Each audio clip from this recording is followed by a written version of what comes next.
ان کو بھی شک و شبہ پیدا ہو گیا۔ وہ سوچنے لگے کہ کیونکہ صفا و مروہ پر دونوں کے بت پہلے نصب تھے جن کا طواف جاہلیت کے زمانے میں کیا جاتا تھا، لہٰذا اب ان کا صفا و مروہ کا طواف کہیں ان بتوں کی یاد میں طواف نہ ثابت ہو، جس کی وجہ سے ان پر بھی اللہ کا عذاب نازل نہ ہو جائے۔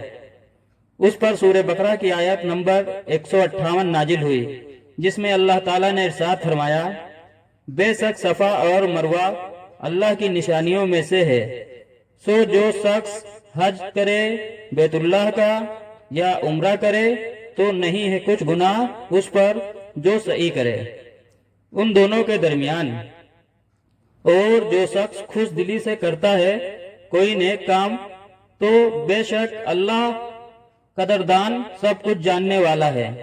جزاکم اللہ خیر۔